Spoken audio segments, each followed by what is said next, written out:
So welcome on my YouTube channel MS Physics Tutorials, where you can see the videos of physics related to the new syllabus of State Board of Maharashtra.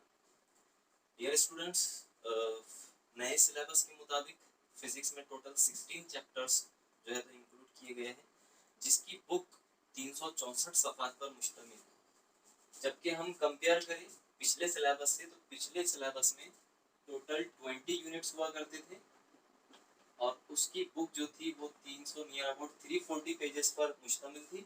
जबकि नए syllabus के मुताबिक total 16 units include किए गए हैं और इसकी जो बुक है वो टोटल 364 सफ़ात पर मुश्तमिल है।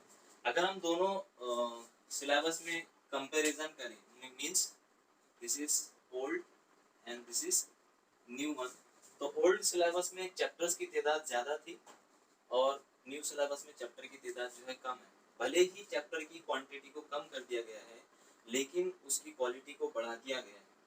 जहां पुराने सिलेबस में अलग-अलग चैप्टर्स हुआ करते थे, अभी उन्हें कंबाइन करके एक सिंगल यूनिट बना दिया गया है। जैसे जो सिलेबस न्यू सिलेबस जो आज हम स्टार्ट करने जा रहे हैं, इसका जो फर्स्ट यूनिट है that is a rotational dynamics. ये भी दो चैप्टर्स को मिलाकर बनाया गया है, सर्कुलर मोशन और रोटेशनल मोशन।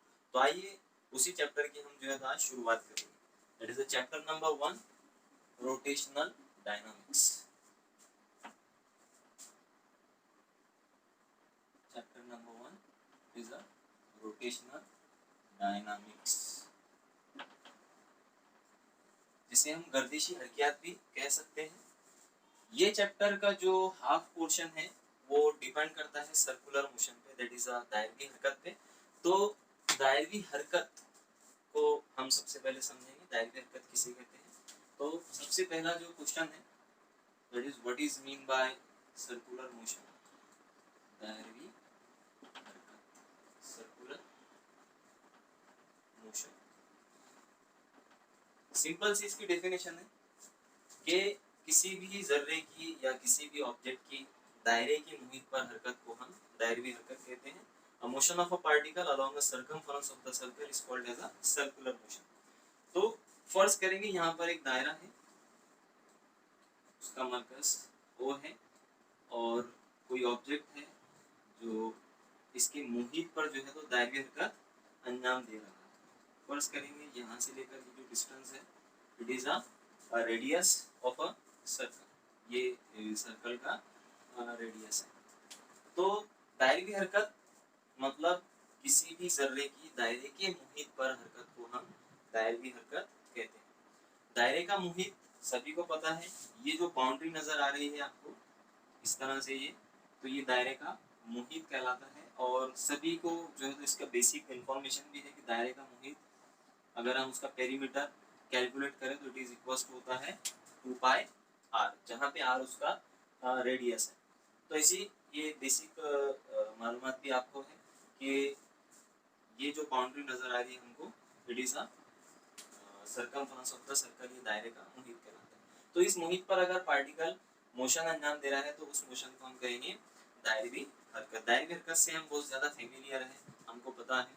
जैसे घड़ी के कांटों की हरकत है, फैन के प्लेट्स की हरकत है।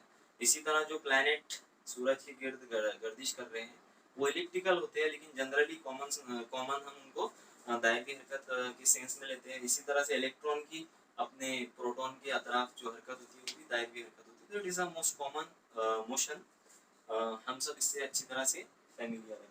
अब इस हरकत को समझने के लिए इसके पैरामीटर्स को समझना बहुत ज़रूरी है। जैसे खती हरकत जब होती थी तो हम उसमें लीनियर पैरामीटर का इस्तेमाल करते थे।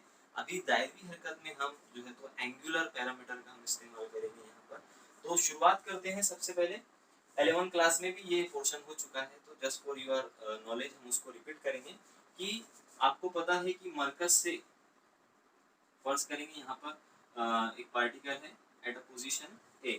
तो दायरे के मरकज से जर्रे के मुकाम तक जो खत हम खींचते हैं दैट इज ओ से लेकर ए तक, तो इस खत को कहते हैं रेडियस वेक्टर, या फिर इसे निस्फ कुतरी सिमती मकदार भी कहते हैं, या निस्फ कुतरी सिमतिया भी कहते हैं। सो ओ से लेकर ए तक खींचा गया दायरे के मरकज से जर्रे के मुकाम तक खींचा गया खत रेडियस वेक्टर कहलाता है, निस्फ कुतरी सिमतिया कहलाता है। जिसे हम OA से जाहिर करेंगे और इसकी वैल्यू होती है आर बार। इसका यूनिट अगर हम देखें तो इसका यूनिट होता है मीटर में, क्योंकि ये लंबाई है और लंबाई की SI यूनिट जो होती है लेंथ की वो मीटर होती है, तो इसको मीटर में मेजर करेंगे। और अगर हम इसकी डायरेक्शन के ताल्लुक से डिस्कस करें तो इसकी जो डायरेक्शन होती है वो दायरे के मरकज से जर्रे के मुकाम की जानिब होती है, यानी कि सिमत किया। अब कंटिन्यूअसली जो है जर्रा दायरे के मुहित पर अपनी हरकत अंजाम दे रहा है। फर्ज करेंगे कि वो जर्रा ए से जो है तो बी पर गया टी वक्त में, तो हम क्या करेंगे, मरकज को इससे मिला देंगे। अब रेडियस वेक्टर चेंज होकर पहले OA था, अब जो रेडियस वेक्टर है वो OB हो गया। तो यहाँ पर रेडियस वेक्टर की तब्दीली की वजह से मरकज पर एक जाविया बनता है, उस जाविये को कहते हैं हम एंगुलर डिस्प्लेसमेंट, या फिर जाविया हटाव उसको कहते हैं एंगुलर डिस्प्लेसमेंट। तो निस्फ कुतरी सिमती मकदार या निस्फ कुतरी सिमती की तब्दीली की वजह से मरकज पे जो जाविया बना है उस जाविये को हम कहते हैं एंगुलर डिस्प्लेसमेंट, या उसको हम कहते हैं जावियाई हटाव। It is called as angular displacement. Angular displacement को हम थीटा बार से जो है तो जाहिर करते हैं। ऑब्वियसली ये भी एक सिमती मिकदार है, इसकी जो यूनिट होती है इसको हम रेडियन में गिनेंगे। रेडियन जाविये की इकाई, और रेडियन और डिग्री में फ़र्क होता है, और वो रिलेशन भी आपको पता है जिसके ज़रिए हम डिग्री को जो है रेडियन में कन्वर्ट कर सकते हैं। मीन्स 180 डिग्री इक्वल्स टू होता है हमारे पास में pi radian, so 1 degree is equals to होता है पाई अपॉन 180। तो ये रिलेशन है। खैर, तो जाविये हटाव मतलब निस्फ कुतरी सिमती मिकदार की तब्दीली की वजह से दायरे के मरकज पर जो जाविया बनता है उसे हम जाविये हटाव कहते हैं। ये एक सिमती मिकदार है, और सिमती मिकदार है तो इसकी डायरेक्शन के ताल्लुक से अगर हम डिस्कस करें तो इसकी डायरेक्शन के लिए हम राइट हैंड रूट का इस्तेमाल कर सकते हैं। अगर आप आपकी फिंगर्स को कर्ल करते हैं इस तरह से, ये जो मुड़ी हुई उंगलियां हैं ये जर्रे की हरकत को जाहिर करती है। ऑब्वियसली ये एंटी क्लॉकवाइज है, एंटी क्लॉकवाइज डायरेक्शन में अगर जर्रा हरकत कर रहा है तो ये जो खींचा हुआ थंब या अंगूठा जो है उसकी डायरेक्शन को जाहिर करता है। मतलब एंटी क्लॉकवाइज डायरेक्शन में अगर जर्रा घूमे तो जावियाई हटाव की जो डायरेक्शन होती है वो मुदन ऊपर की जानिब होती है। मसलन अगर जर्रा एंटी क्लॉकवाइज डायरेक्शन में घूम रहा है, इस तरह से घूम रहा है एंटी क्लॉकवाइज, तो जो जावियाई हटाव होता है वो उमूदन ऊपर की जानिब उसकी डायरेक्शन होती है। वहीं अगर जर्रा क्लॉकवाइज डायरेक्शन में घूमे, मतलब उसके मोशन को हम अपोजिट कर देंगे यहाँ पर, तो इस तरह से अगर जर्रा क्लॉकवाइज डायरेक्शन में घूमता है तो उसका जो रिजल्टेंट, उसकी जो सिमत होती है जाविया हटाव की, वो होती है उमूदन नीचे की जानिब। तो ये हो गया इसके डायरेक्शन के ताल्लुक से। अब स्टार्ट में हमने देखा है कि निस्फ कुतरी सिमती मिकदार तब्दील हुई तो जावियाई हटाव पैदा हुआ। अब जावियाई हटाव भी कंटिन्यूअसली इसमें चेंज हो रहा है, क्योंकि कंटिन्यूअसली जो है जर्रा अपनी हरकत को अंजाम दे रहा है दायरे के मुहित पर। तो जावियाई हटाव की तब्दीली की वजह से एक और क्वांटिटी हमारे सामने आती है, that is a angular velocity, जिसे हम कहेंगे जावियाई रफ्तार। जावियाई रफ्तार, और जावियाई रफ्तार को ओमेगा से जाहिर किया जाता है और इसे कहेंगे एंगुलर वेलोसिटी। Angular velocity. तो जावियाई रफ्तार मींस जावियाई हटाव की तब्दीली की शरह को जावियाई रफ्तार कहते हैं, इसे ओमेगा से जाहिर करते हैं। ये भी एक सिमती मिकदार होती है, और इसकी डायरेक्शन को भी अगर हमें एक्सप्लेन करना रहा तो सेम हम राइट हैंड रूल का यहाँ पर इस्तेमाल करेंगे। अगर जर्रा एंटी क्लॉकवाइज डायरेक्शन में घूम रहा है, अगर जर्रा एंटी क्लॉकवाइज डायरेक्शन में घूम रहा है तो जावियाई रफ्तार जो है ये उमूदन ऊपर की जानिब होती है। अगर जर्रा क्लॉकवाइज डायरेक्शन में घूम रहा है तो जावियाई रफ्तार की डायरेक्शन वो उमूदन नीचे की जानिब होती है। तो और इसकी जो यूनिट होती है ऑब्वियसली हमको पता है ओमेगा, इसकी जो कद्र है उसको हम डी थीटा बाय dt से जाहिर करेंगे। मतलब जावियाई हटाव की तब्दीली की शरह को जावियाई रफ्तार कहते हैं। अब डी थीटा को हमने रेडियन में गिना था, तो इसके लिए इसकी जो इकाई होती है वो रेडियन, और टाइम को हम सेकंड में गिनते हैं, तो इसकी इकाई जो होती है रेडियन पर सेकंड होती है, और इसकी सिमत भी मैंने आपके सामने अभी डिस्कस किया। अब ज़ावियाई रफ्तार भी कंटिन्यूअसली जो है तो तब्दील होती रह रही है, क्योंकि कंटिन्यूअसली जर्रा अपनी रफ्तार जो है अपनी हरकत जो है वो अंजाम दे रहा है दायरे के मुहित पर। तो अगली जो क्वांटिटी हमको डिस्कस करना है दैट इज अ ज़ावियाई इसरा।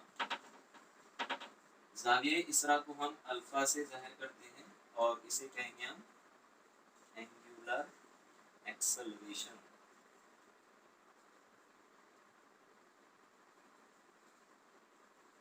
एंगुलर एक्सेलरेशन ज़ावियाई इसरा। तो सिंपल है इसकी भी डेफिनेशन कि ज़ावियाई रफ्तार की तब्दीली की शरह को ज़ावियाई इसरा कहते हैं। इसका जो कद्र है उसको हम इस तरह से जाहिर कर सकते हैं, ज़ावियाई रफ्तार की तब्दीली की शरह को, या वक्त के लिहाज से ज़ावियाई रफ्तार की तब्दीली की शरह को ज़ावियाई इसरा कहते हैं। इसे अल्फा से जाहिर करते हैं, और इसकी जो इकाई होंगी अब आपके सामने यहाँ पर है कि ज़ावियाई रफ्तार की जो यूनिट है दैट इज रेडियन पर सेकंड, और वक्त की इकाई सेकंड, तो सेकंड इंटू सेकंड हो जाएगा सेकंड स्क्वायर, जो रेडियन पर सेकंड स्क्वायर। तो एंगुलर एक्सेलरेशन का जो यूनिट होता है वो रेडियन पर सेकंड स्क्वायर होता है। What about its direction? इसकी जो डायरेक्शन है वो सेम थीटा और ओमेगा की तरह ही होंगी अगर जर्रे की रफ्तार कंटिन्यूअसली इंक्रीज हो रही है। मींस इसको हम इस तरह से समझ सकते हैं कि एक पार्टिकल है वो एंटी क्लॉकवाइज डायरेक्शन में घूम रहा है, पार्टिकल है वो एंटी क्लॉकवाइज डायरेक्शन में घूम रहा है, दायवी हरकत अंजाम दे रहा है। अब एंटी क्लॉकवाइज डायरेक्शन में हमको पता है कि ज़ाविया हटाव भी हमने देखा है, ज़ावियाई रफ्तार भी हमने देखा है। अगर जरा एंटी क्लॉकवाइज डायरेक्शन में घूमे तो ज़ावियाई रफ्तार उम्मूदन ऊपर की जानिब होती है। तो ज़ावियाई इसरा भी ऊपर की जानिब ही होगा कब? अगर वेलोसिटी इंक्रीज हो। अगर वेलोसिटी इंक्रीज हो, रफ्तार इस तरह से तब्दील हो रही है कि वो बढ़ रही है। तब्दीली दो तरह से होती है, एक तो बढ़ना या फिर कम होना। अब यहाँ पर पहला जो कंडीशन हम डिस्कस कर रहे हैं कि यहाँ पे रफ्तार में इजाफा हो रहा है, रफ्तार में इजाफा हो रहा है। तो अगर इजाफा अगर हो, रफ्तार इंक्रीज हो रही हो, तो अल्फा की जो डायरेक्शन होती है वो उम्मूदन ऊपर की जानिब होती है। वहीं अगर रफ्तार में कमी वाक़ई हो, भले ही जर्रा एंटी क्लॉकवाइज डायरेक्शन में घूमे, लेकिन रफ्तार जो है वो कम हो रही है, रफ्तार में कमी वाक़ई हो रही है, तो ऐसी सूरत में अल्फा की जो डायरेक्शन है वो उम्मूदन नीचे की जानिब होती है, उम्मूदन नीचे की जानिब होती है। तो ये था इसके कुछ एंगुलर पैरामीटर्स के ताल्लुक से डिस्कशन था हमारा, कि अगर रफ्तार में इजाफा हो तो असरा की जो कीमत होती है ज़ाविया इसरा की उम्मूदन ऊपर की जानिब होती है, रफ्तार में अगर कमी वाक़ई हो, भले ही ज़र्रा एंटी क्लॉकवाइज डायरेक्शन में घूमे, दोनों भी कंडीशन में ज़र्रा एंटी क्लॉकवाइज डायरेक्शन में ही घूम रहा है, लेकिन फर्क है रफ्तार में इजाफे का और रफ्तार में कमी का। रफ्तार में इजाफा हो तो अल्फा की सिमत उम्मूदन ऊपर की जानिब होती है, और रफ्तार में कमी हो तो अल्फा की सिमत उम्मूदन नीचे की जानिब होती है।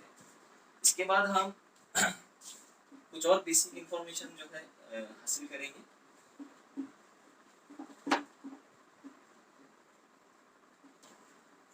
जैसे स्टार्ट में हमने एक पैरामीटर पढ़ा है एंगुलर डिस्प्लेसमेंट, एंगुलर डिस्प्लेसमेंट जिसे हमने थीटा से जाहिर किया। फर्ज करेंगे कि जर्रा ए से जो है बी तक गया है, और इस दौरान उसने जो फासला तय किया है वो हम एस से जाहिर करेंगे। तो एक फार्मूला है, काफ़ी इम्पोर्टेंट फार्मूला है, कि अगर ये एंगल हमको कैलकुलेट करना है, इसे जाविया की कदर अगर हमको कैलकुलेट करना है, तो जाविया ये बराबर होता है हमेशा कॉस बटे निस्फ कुत्र। यानी जाविया कितना हमारे पास में थीटा, कॉस कितना बन रहा है एस, और निस्फ कुत्र कितना है यहाँ पर फर्ज करेंगे कि जो रेडियस है ये आर है, तो एस अपॉन आर। ये जो जाविया है थीटा इज इक्वल टू होता है एस अपॉन आर। अब सवाल ये पैदा होता है कि अगर एक कंप्लीट रोटेशन जो है वो पार्टिकल पूरा करे, एक कंप्लीट रोटेशन के बाद में उसका जो जाविया हटाव होगा वो कितना होगा, मतलब ए से पार्टिकल ने अपनी मोशन शुरू किया और वापस ए पर आ गया, तो उसका जाविया हटाव कितना होगा। जनरली हटाव में अगर इनिशियल पोजीशन और फाइनल पोजीशन एक ही हो तो जो हटाव होता है वो हम जीरो लेते हैं, लेकिन जाविया हटाओ यहाँ पर 0 नहीं होता है। जाविया ही हटाओ जो थीटा हमने इस फॉर्मूले से कैलकुलेट किया, अगर वही फार्मूला हम यहाँ पर अप्लाई किए करें तो थीटा इक्वल्स टू होगा हमारे पास में ये पूरा जो कंप्लीट एक रोटेशन है, ये कंप्लीट रोटेशन है दायरे के मुहित के इक्वल, मतलब 2 पाई r, और निस्फ पुत्र है r, तो r से r कैंसिल होना, देयरफॉर थीटा इक्वल्स टू हमारे पास मिलेगा 2 पाई। यानी पता चला हमें कि एक कंप्लीट रोटेशन अगर पार्टिकल अंजाम दे रहा है एक मुकम्मल चक्कर के बाद में, उसका जो जाविया हटाव होता है, जाविया हटाव की कदर वो होती है 2 पाई। अगर मैं आपसे कहूँ कि 2 रोटेशन को कंप्लीट करें तो ऑब्वियस क्लियर है कि इसका जो जाविया हटाव होगा वो 4 पाई होगा, 3 रोटेशन के बाद 6 पाई, 4 रोटेशन के बाद में 8 पाई। तो इसका जो जनरल फार्मूला है थीटा इक्वल्स टू हम 2 पाई n यहाँ पर ले सकते हैं। ये फार्मूले का हमें आगे इस्तेमाल है जब हम एक न्यूमेरिकल सॉल्व करेंगे इसी सेशन में लास्ट में, तो इस फार्मूले का हमें वहाँ पर इस्तेमाल करना पड़ेगा कि थीटा जो होता है जाविया हटाव वो होता है 2 पाई n, जहाँ पे n चक्करों की तादाद को जाहिर करता है। अगर एक रोटेशन पूरा हो तो 2 पाई, 2 रोटेशन के बाद 4 पाई, 3 रोटेशन के बाद में 6 पाई, इस तरह से। इसके बाद में जो जावियाई रफ्तार हमने यहाँ पर डिस्कस किया है omega equals to d theta by d t, और इसकी जो इकाई है रेडियन पर सेकंड। तो ओमेगा की भी कुछ इंपॉर्टेंट फार्मूलाज हैं जो आपको याद रखना है जावियाई रफ्तार के, वो फार्मूलाज भी एक मतलब हम रिपीट कर लेते हैं, वैसे 11th क्लास में आप देख चुके हैं। तो जावियाई रफ्तार इक्वल्स टू, रफ्तार अगर हम देखें तो ये बराबर होता है हटाव बटे वक्त। तो हटाव यहाँ पर कितना हो रहा है थीटा, और वक्त लेंगे हम टी। टी ये दौरी वक्त को भी जाहिर करता है। दौरी वक्त की डेफिनेशन भी आपको पता होना चाहिए कि एक कंप्लीट रोटेशन के लिए जर्रे को दरकार वक्त, एक मुकम्मल चक्कर अंजाम देने के लिए जर्रे को दरकार वक्त उसका दौरी वक्त कहलाता है, वो हम यहाँ पर कैपिटल टी से जाहिर कर रहे हैं। तो एक मुकम्मल चक्कर अंजाम देने के लिए जो हटाव है हमारे पास में वो कितना है 2 पाई। तो अगर हम यहाँ पर रख दें थीटा की जगह तो it is equal to 2 pi upon t. तो ओमेगा का एक फार्मूला हमारे पास में है 2 पाई अपॉन टी, और दौरी वक्त के माकूस को, दौरी वक्त के माकूस को यानी 1 अपॉन टी को हम जो है तो फ्रीक्वेंसी या तवातिर भी हम कह सकते हैं। सो 1 बाई टी की जगह हम एन भी यहाँ पर सब्स्टिट्यूट कर सकते हैं, because n is equal to 1 upon t होता है। तो 1 अपॉन टी की जगह एन अगर सब्स्टिट्यूट कर दिए तो ओमेगा का ज़ाब्ता एक और मिलता है हमें, ओमेगा इज इक्वल टू 2 पाई। तो यहाँ पर ओमेगा के दो फार्मूले हमको याद रखना है, आगे न्यूमेरिकल में भी इसका जो है तो इस्तेमाल है, that is omega equal to 2 pi upon t and omega equal to 2 pi n. ये जाविया रफ्तार के ज़ाब्तों को जो है तो जाहिर करता है दोनों। नेक्स्ट कुछ खुसूसियात, कुछ कैरेक्टरिस्टिक होते हैं दायरवी हरकत के। एक कैरेक्टरिस्टिक तो जाहिर है कि जर्रा जो है तो बार बार दायरे के मुहित पर अपनी हरकत को रिपीट कर रहा है। जैसे घड़ी के कांटों की मिसाल ले लो, उसका जो सेकंड हैंड है, आवर हैंड है, मिनट हैंड है, कंटिन्यूसली ये घूम रहे हैं, कंटिन्यूसली घूमते रहते हैं। तो ये मोशन अपने आप को बार बार दोहराती है। इसके लिए इसकी बुनियाद पर इसकी दो कैरेक्टरिस्टिक हमको देखना है दायरवी हरकत के। तो दायरवी हरकत के कैरेक्टरिस्टिक बयान कीजिए अगर कोई आपसे ये कहे तो इसके दो कैरेक्टरिस्टिक्स होते हैं। It has a to characteristics.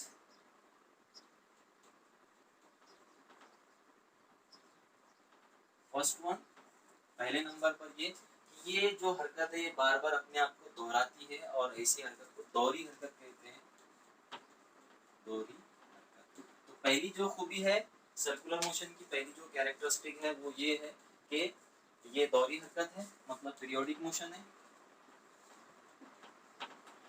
और सेकंड वन इसका जो कैरेक्टरिस्टिक है, दूसरा जो इसका कैरेक्टरिस्टिक है वो ये है कि इसमें जो खती रफ्तार है वो हमेशा जर्रे पर जो है तो ममास होती है, इस तरह से खती रफ्तार। अब खती रफ्तार की सिमत कंटिन्यूसली तब्दील हो रही है। देखिए यहाँ पर सिमत इधर है, यहाँ पर सिमत इधर है, यहाँ पर सिमत इधर की डायरेक्शन में, तो कंटिन्यूसली इसकी जो सिमत है वो तब्दील हो रही है। अब रफ्तार जो है ये सिमती मिकदार है, सिमती मिकदार में अगर कद या फिर सिम दोनों में से कोई भी अगर तब्दील हो तो हम कहते हैं कि वो क्वांटिटी चेंज हो रही है। तो जहाँ पर रफ्तार में क्या हो रही है, तब्दीली वाक़ई हो रही है उसकी सिमत तब्दील होने की वजह से। तो इसलिए रफ्तार की तब्दीली की शरह को हम इसरा कहते हैं। तो हमेशा जो है सर्कुलर मोशन में, दायरे हरकत में जो है तो इसरा मौजूद होता है, इसलिए इसे इसराई हरकत या एक्सेलरेटेड मोशन भी हम कहते हैं। सो दूसरा जो कैरेक्टरिस्टिक है कि सर्कुलर मोशन ये इसराई हरकत होती है, या फिर हम कहेंगे कि ये एक्सेलरेटेड मोशन होती है। तो यहाँ पर दो कैरेक्टरिस्टिक आपको पता चल गए। एक ये कि कंटिन्यूअसली जो है तो पार्टिकल अपने आप की मोशन को दोहराता है, ये दोहरी हरकत होती है। और दूसरे ये कि इसके अंदर हमेशा इसरा पैदा होता है। इसरा इसलिए पैदा होता है कि रफ्तार की जो डायरेक्शन है वेलोसिटी की, वो हमेशा तब्दील होती रहती है, जो जर्रे के मुकाम पर हमेशा ममास रहती है, टेंजेंशियल रहती है। तो इसकी वजह से इसमें इसरा पैदा होता है रफ्तार की तब्दीली की वजह से। तो ये एक्सेलरेटेड मोशन, एक पीरियोडिक मोशन, दूसरे ये एक्सेलरेटेड मोशन। जिस तरह से इसके दो कैरेक्टरिस्टिक है, इसी तरह से इसकी दो किस्में भी है दायरवी हरकत की। एक होता है यकसा दायरवी हरकत और एक होती है गैर यकसा दायरवी हरकत। यकसा दायरवी हरकत और गैर यकसा दायरवी हरकत को भी समझ लेंगे। तो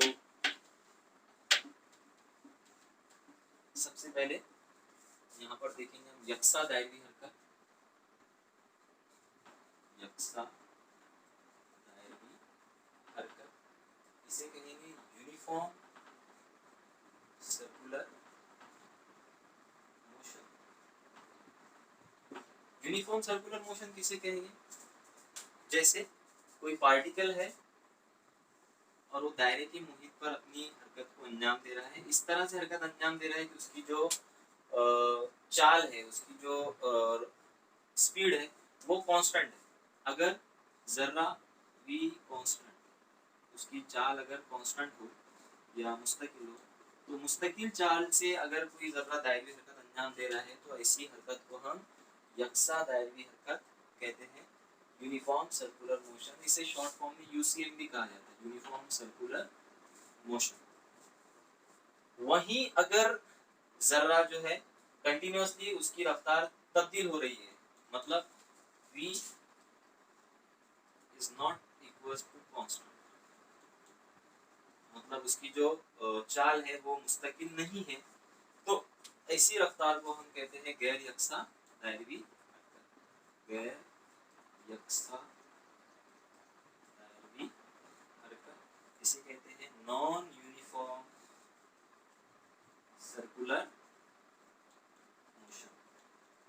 तो दो तरह की मोशन हमने देखी दायरवी हरकत। एक होती है यकसा दायरवी हरकत, उसमें जर्रे की जो चाल है वो यकसा होती है, मतलब एक इंटरवल पूरा करने के लिए जितना उसको टाइम लगता है, दूसरा इंटरवल भी उतने ही वक्त में जर्रा जो है पूरा करता है। जैसे second hand, minute hand, hour hand की जो हरकत होती है उसे हम यूनिफॉर्म सर्कुलर मोशन भी कह सकते हैं। उसी तरह से जमीन 365 दिन में जो है तो अपने एक चक्कर मुकम्मल करती है, तो दूसरा चक्कर भी मुकम्मल करने में उसे 365 दिन ही लगते हैं, तो उसे हम कहते हैं यकसा दायरवी हरकत। और गैर यकसा दायरवी हरकत को समझने के लिए फैन की मिसाल हम ले सकते हैं कि फैन के स्विच को जब हम ऑन करते हैं तो उस वक्त कंटिन्यूअसली उसकी जो स्पीड है वो इंक्रीज होती जाती है, तो उसे भी नॉन यूनिफॉर्म सर्कुलर मोशन कहेंगे। और अगर हम उसका स्विच ऑफ कर दें तो स्विच ऑफ करने के बाद भी उसकी जो रफ्तार है वो कंटिन्यूअसली, उसकी जो चाल है वो कंटिन्यूअसली डिक्रीज होती जाती है। दोनों जगह तब्दील है, एक मरतबा में इजाफा हो रहा है, दूसरी कंडीशन में कमी वाक़ई हो रही है। तो दोनों भी सूरतों में यहाँ पर हम कहेंगे कि वो नॉन यूनिफॉर्म सर्कुलर मोशन है। तो ये दो तरह की मोशन होती है दायरवी हरकत, यूनिफॉर्म सर्कुलर मोशन और नॉन यूनिफॉर्म सर्कुलर मोशन, यकसा दायरवी हरकत और गैर यकसा दायरवी हरकत। अब यकसा दायरवी हरकत में सिर्फ जर्रे की जो डायरेक्शन है वो चेंज हो रही है, रफ्तार जर्रे की डायरेक्शन चेंज हो रही है, जिसकी वजह से जो रफ्तार है वो उस पर ममास है। रफ्तार में तब्दीली यहाँ पर जो वाक़ई हो रही है वो उसकी सिमत की वजह से वाक़ई हो रही है, उसकी सिमत की वजह से यहाँ पर रफ्तार में तब्दीली वाक़ई हो रही है, और रफ्तार की तब्दीली को ही हम इसरा कहते हैं। तो यहाँ पर जो इसरा पैदा हो रहा है वो सिमत की तब्दीली की वजह से पैदा हो रहा है कि कंटिन्यूअसली जो है वो जर्रे की जो सिमत है वो तब्दील हो रही है, तो सिमत की तब्दीली की वजह से यहाँ पे रफ्तार तब्दील हो रही है, और रफ्तार की तब्दीली की वजह से यहाँ इसरा पैदा हो रहा है, और इस इसरा को हम कहते हैं रेडियल एक्सेलरेशन, या फिर हम उसे कहते हैं निस्फ कुतरी इसरा, या मरकज जो इसरा भी हम इसे कहते हैं। वो इसलिए कि वो इसरा की जो डायरेक्शन होती है वो जर्रे के मुकाम की जानिब होती है। So it is also called as a centripetal acceleration या फिर मरकज जो इसरा।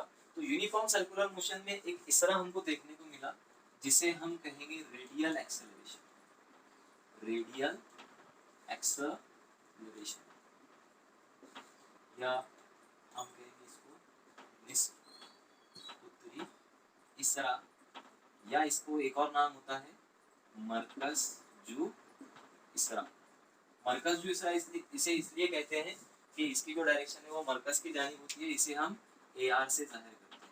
और 11th क्लास में हम देख चुके कि इसके लिए फार्मूला जो होता है a r vector is equal to minus v square upon r होता है। अगर इसकी कदर के ताल्लुक से हम डिस्कस करें तो a r equal to v square upon r भी हम देख चुके हैं, या फिर यही ए आर की वैल्यू होती है ओमेगा स्क्वायर आर, और वी ओमेगा भी इसकी वैल्यू होती है। 3 फार्मूले हमने देखे हैं 11th क्लास में, उसको डिराइव भी करे हमने 2 मेथड के जरिए, geometrical method and calculus method, तो देख सकते हैं। तो यहाँ पर जो रेडियल एक्सेलरेशन है वो पैदा हो रहा है किसकी वजह से, सिमत की तब्दीली की वजह से। वहीं पे अगर गैर यकसा दायरवी हरकत हम देखें तो गैर यकसा दायरवी हरकत में 2 किस्म के इसरा रहते हैं। पहला इसरा तो ऑब्वियसली सिमत की तब्दीली की वजह से हो रहा है। दूसरा जो इसरा पैदा हो रहा है वो चूंकि ये गैर यकसा दायरवी हरकत है, मतलब v यहाँ पर कांस्टेंट नहीं है, v में इजाफा भी हो सकता है या v में कमी भी हो सकती है। तो अगर हम एक जर्रा देखें, एक जर्रा जो दायरवी हरकत अंजाम दे रहा है, यहाँ पर अगर उसकी मोशन 50 मीटर पर सेकंड है, हम फैन की मिसाल ले लेते हैं कि फैन की स्विच को आपने ऑफ कर दिया। ऑफ करने के बाद ऑब्वियसली उसकी जो स्पीड है वो धीरे धीरे कम होती जाएगी, मतलब उसके अंदर इसरा पैदा होगा और वो हरकत गैर यकसा दायरवी हरकत कहलाएगी। तो फैन की स्विच को हमने ऑफ करने के बाद में अगर उसकी रफ्तार 50 मीटर पर सेकंड है तो इस पॉइंट पर वो चेंज होकर हो सकता है 40 मीटर पर सेकंड। ये हमारे जस्ट समझने के लिए हम डिस्कस कर रहे हैं, मतलब हमने यहाँ पे रफ्तार में कमी दिखा, यहाँ पे 50 मीटर पर सेकंड थी, यहाँ पर 40 मीटर पर सेकंड थी। तो यहाँ पे रफ्तार की जो कद्र है, कद्र भी तब्दील हो रही है और सिमत भी तब्दील हो रही है। तो सिमत की तब्दीली की वजह से इसरा हमको पता है कि उसे हम रेडियल एक्सेलरेशन कहते हैं। और यहाँ पर रफ्तार की कद्र में, मतलब उसकी वैल्यू में कमी या ज्यादती की वजह से एक दूसरा इसरा यहाँ पर पैदा होता है। उस इसरा को कहते हैं टेंजेंशियल एक्सेलरेशन। वो इसलिए कि इसकी ये इसरा की जो सिमत होती है वो जर्रे के मुकाम पर टेंजेंट होती है, जिसे हम एटी से जाहिर करते हैं। इसे कहते हैं हम टेंजेंशियल एक्सेलरेशन या फिर ममासी इसरा। तो 2 तरह के इसरा हमको यहाँ पर देखने को मिले यकसा दायरवी हरकत में, सिमत की तब्दीली की वजह से रेडियल एक्सेलरेशन, और गैर यकसा दायरवी हरकत में उसकी कद्र या उसकी कीमत की तब्दीली की वजह से जो इसरा पैदा होता है उसे हम टेंजेंशियल एक्सेलरेशन कहते हैं। अब 2 तरह के एक्सेलरेशन है दायरवी हरकत में, एक रेडियल एक्सेलरेशन और दूसरा टेंजेंशियल एक्सेलरेशन। एक पैदा हो रहा है सिमत की तब्दीली की वजह से और दूसरा पैदा हो रहा है उसकी वैल्यू की तब्दीली की वजह से।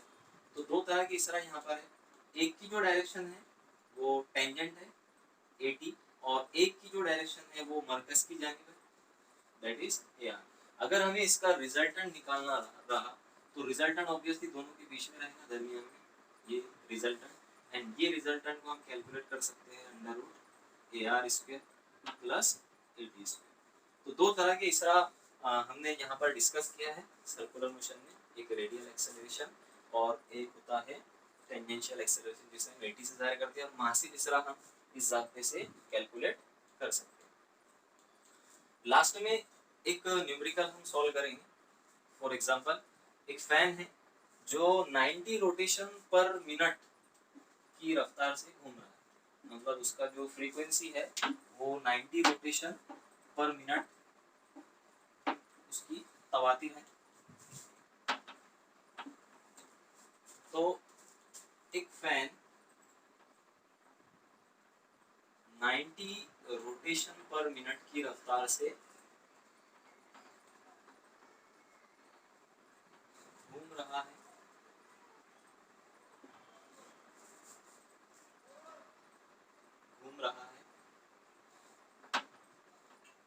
अगर इसे बंद कर दिया जाए तो ये 21 चक्कर मुकम्मल करने के बाद रुक जाता है।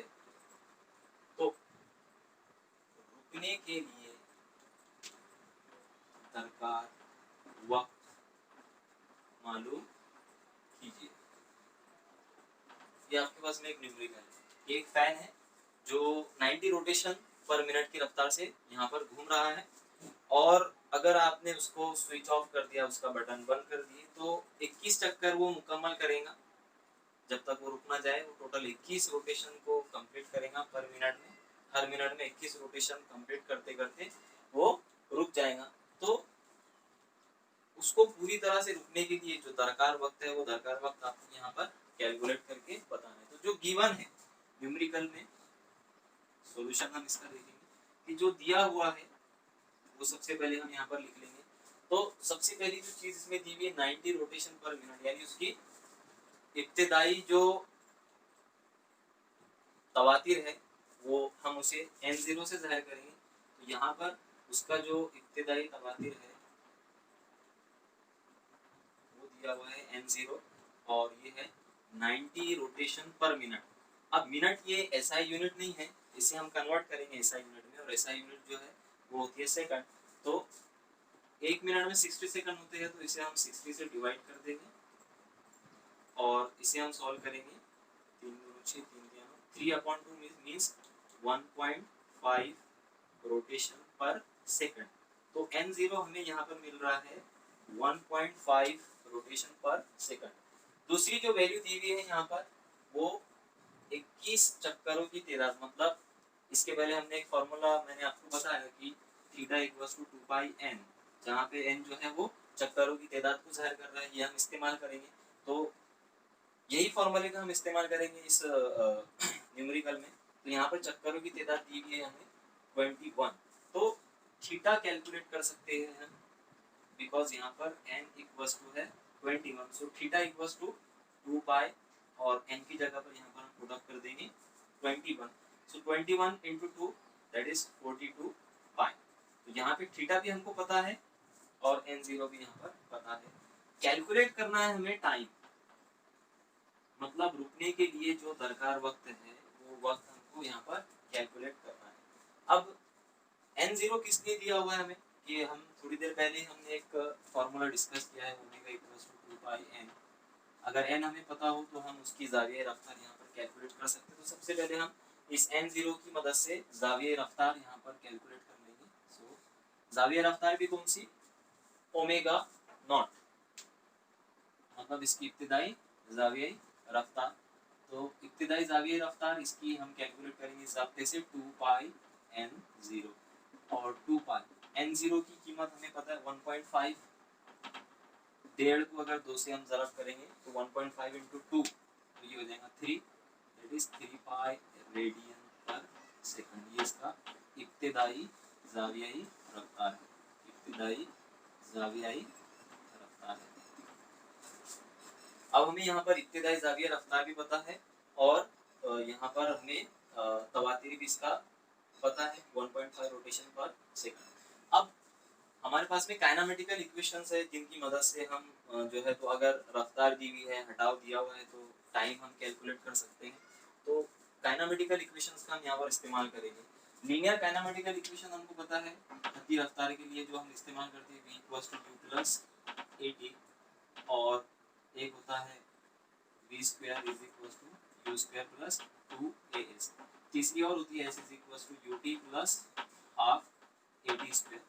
सीक्वेंस इनकी चेंज हो सकती है, तो s is equals to ut plus half at square. तो हम यहाँ पर क्या करेंगे, दो मसावातों का हम इस्तेमाल करेंगे, फर्स्ट और ये सेकंड। इसको हम अगर दायरी हरकत के लिए लिखना चाहे तो यहाँ पर v ये इंतहाई रफ्तार है, तो दायरी हरकत के लिए इंतहाई रफ्तार को हम ओमेगा से जाहिर करेंगे। Omega equals to omega naught plus इसरा को खती इसरा को ज़ाविया इसरा से और टाइम को टाइम से। तो दायरे हरकत के लिए ये इक्वेशन इस तरह से होगी, इसे हम नाम देंगे इक्वेशन नंबर 1। नेक्स्ट जो इक्वेशन है सेम, v की जगह पर हम इंतहाई जाविया रफ्तार रखेंगे omega square into omega naught square plus 2 a की जगह पर अल्फा, और s यहाँ पे हटाव को जाहिर करता है, तो हटाव हमारे पास में कितना है थीटा। ये दोनों इक्वेशंस का यूज करके हम यहाँ पर जो t है ये कैलकुलेट कर सकते हैं। तो दोनों भी इक्वेशन में हमें अल्फा नजर आ रहा है, तो अल्फा को हम इक्वेट करेंगे। इसमें से अल्फा की वैल्यू अगर हमें निकालना रहा तो मसावात एक के जरिए अल्फा टी की जो कीमत मिलेगी ओमेगा नॉट को अगर हम इधर भेज दे तो ओमेगा माइनस ओमेगा नॉट, इसमें से अल्फा इक्वल्स टू होगा ओमेगा माइनस ओमेगा नॉट, यहाँ ज़रब में टी इधर जाएगा तो तकसीम में चले जाएगा, ठीक है, omega minus omega not upon T, इसको नाम देंगे इक्वेशन नंबर 3। इसी तरह से इस मसावात पर से अगर अल्फा की कीमत हमको निकालना रहा तो 2 अल्फा थीटा इक्वल्स टू ये हमारे पास होगा omega square minus omega naught square, ये ओमेगा नॉट स्क्वायर को इधर भेज दिए प्लस का इधर जाकर माइनस हो जाएगा divided by sorry 2 alpha theta is equals to omega square minus omega naught square. इस पर से अगर अल्फा निकालना रहा तो ये 2 थीटा को हम इधर भेज देंगे, ज़रब में है इधर जाकर वो तकसीम में चले जाएंगे, so this is equals to 2 into theta, इसे नाम देंगे हम इक्वेशन नंबर 4। अब ये मसावात नंबर 3 और 4 दोनों की जो लेफ्ट हैंड साइड है वो इक्वल है, तो राइट हैंड साइड भी इक्वल होगी, यहाँ पर हम इस मसावात को इक्वेट कर देंगे। तो इस तरह से alpha is equals to sorry मसावात 3 और 4 के जरिए 3 और 4 के जरिए दोनों की लेफ्ट हैंड साइड इक्वल है तो राइट हैंड साइड भी इक्वल होगी, so omega minus omega not upon T ये बराबर होगा omega square minus omega naught square upon 2 theta. अब सब कीमतें हमको पता है, इब्तिदाई जाविया रफ्तार इसकी ओमेगा नॉट थी और इंतहाई जाविया रफ्तार इसकी ओमेगा से हमने जाहिर करी। इंतहाई जाविया रफ्तार कितनी होगी जर्रे की, जर्रा जब पूरी तरह से रुक जाए तो इंतहाई जाविया रफ्तार इसकी सिफर होंगी, तो यहाँ पर ओमेगा की जगह दोनों की जगह हम सिफर पुटअप करेंगे, तो 0 माइनस ओमेगा नॉट अभी हमने कैलकुलेट किया था omega naught equals to 3 pi, हमने यहाँ पर कैलकुलेट किया था 3 पाई अपॉन टी हमको कैलकुलेट करना है which is equals to omega square means 0 square minus omega naught 3 pi का स्क्वायर अपॉन 2 इनटू थीटा की कीमत अभी हमने जो है तो कैलकुलेट की थी, that is theta equals to 2 pi, n हमारे पास था 21 मींस 42 पाई, तो थीटा इक्वल्स टू 42 पाई यहाँ पे 42 पाई। तो अब इसको सॉल्व करेंगे, so 0 minus 3 pi is minus 3 pi upon t equals to 0 का स्क्वायर 0 होगा और माइनस 3 पाई का स्क्वायर अगर देखें तो 9 पाई स्क्वायर, 42 को 2 से मल्टीप्लाई करेंगे, so it is equals to 2 2 जा 4 2 4 जा 8 84 पाई। तो यहाँ पाई से ये पाई कैंसिल, एक पाई जो बचा वो इससे कैंसिल, माइनस से माइनस कैंसिल, 3 अपॉन टी को मैं टी अपॉन 3 लिखता हूँ रेसिप्रोकल लेकर, और 89 अपॉन 84 को मैं लिखता हूँ 84 upon 9, so t equals to ये 3 को अगर मैं इधर ट्रांसफर करूँ 84 इंटू 3 अपॉन 9, तो 3 3 9 3 3 जा 9, 84 अपॉन 3 84 अपॉन 3 को अगर हम सॉल्व करेंगे तो 3 2 जा 6 बचे 2, सो 3 8 जा 24, तो 84 अपॉन 3 को अगर सॉल्व करें तो आंसर आएगा 28, मतलब जो दरकार वक्त है वो 28 सेकंड हमने यहाँ पर कैलकुलेट किया है, यानी जो जर्रा यानी जो फैन है अगर हम उसको स्विच ऑफ करते हैं तो तकरीबन 28 सेकंड बाद वो रुक जाएगा, उसे रुकने के लिए 28 सेकंड दरकार होंगे, ठीक है। Thank you very much. अगर वीडियो आपको अच्छी लगे तो इसे ज़रूर लाइक कीजिए, शेयर कीजिए और हमारे चैनल MS फिजिक्स ट्यूटोरियल को सब्सक्राइब कीजिए। Thank you very much.